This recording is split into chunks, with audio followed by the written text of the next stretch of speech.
السلام علیکم ملګرو. یو ناولاده به در ښکاره کړو په خانزۍ کې بله واره به شاید داسې نه وي سوي.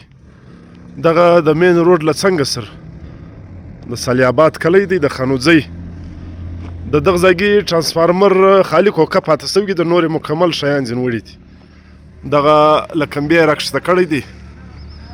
نو یقینا هم دا موږ نسو ویلی چې دا خامخا پردیو کړی دی یا دلته زموږ چې کوم افغان مهاجرین دي هغو به کړی. ولې دونه زړور څوک بل څوک نشي کېدلی چې هغه د له کمبې له ور وخیځي او دغه د راکښته کړي ټرانسفارمر. دا ته یې وینئ دا سرو تارو له ورختلی دی د مین روډ. دا روډ دونه مصروفه روډ دی لکه نیشنل هایوې. له دغه ځای کې دغه وینې دا پشن سرخاب روډ دی. شاوخوا کورونه هم شته. دا لاندې ده نظیر لاله او د دا کورونه شته او دا ټرانسفارمر صورتحال ته یې وینئ دغه تیل یې مکمل ځینې توی کړي دي. نو اوس والله په دا دوران کې څنګه څوک نه دي راوتلي څنګه چا دغه نه دی کړی. بهرحال دا خو یوه عجوبه ده چې یوه لارې ته ښکاره مصروفه لار او د کلي په مین کې ټرانسفارمر دا ته راکښته کږي او د دغه شیان غلا کږي مګر پر دغه څوک نه راځي. او دا غله دونه زړور دي. پردی سړی یقینا دونه زړور نشي کېدی. نور خو د الله سترګې غټې دي الله ته به معلوم وي. بهرحال موږ یوه اندازه لګولی سو. دا داسې معلومیږي لکه زموږ لوکل غله شي هر څوک شي. دغه د ټرانسفارمر لیا سهولتکاره بیا زموږ کړي به بل چا وي زموږ د علاقې والا بیا سهولتکار وي. نو دغه د دغه کوم سامان چې دی هغه پروت دی. دغه ټرانسفارمر دی. دا سامان وامان یې ګرځي کښلی دی. دا غالبا دویم 50 واټ غټ ټرانسفارمر دی او دی یا ښه ټرانسفارمر. دا نو دغه زموږ صورتحال دی ته یې وینئ.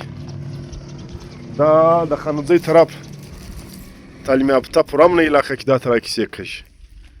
وینې دغه وارې دا لینکونه مینکونه دا سیسټم چې راکښته کړی دی.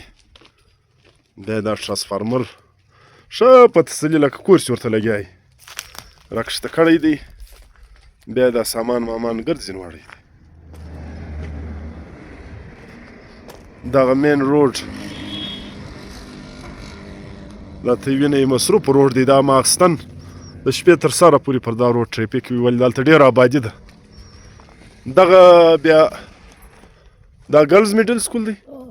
دا ګرلز میډل سکول دی دغه شاته د صالح آباد خانوځۍ کلي صالح آباد تر صالحځۍ لږ ورلاندې دا د نظیر لاله هغو کورونه شته.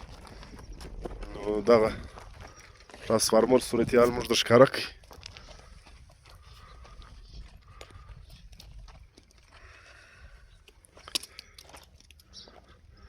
بس زموږ قانوني نظام زموږ سیسټم داسې دی چې دا تر هغه غلو ته اکثره پروټیکشن حاصل وي. نو موږ اوس له الله تعالی زه خواست کوو چې خدایه ولې دغه تر هغه واقعې که پر مخ هم شروع ولې نو بیا یو شی هم محفوظه نشي پاتېدلی. نو موږ خواست کوو چې دغه کوم غله چې دي الله تعالی دې ښکاره کړي که زما دي که پردي دي که هر څوک دي.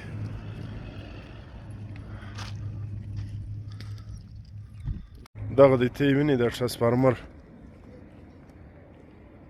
دغه مکمل سامان مامان یې ځینې دغه کړی دي. کوایلونه کوم تار چې دی دا تیل میل یې ځینې توی کړي دي.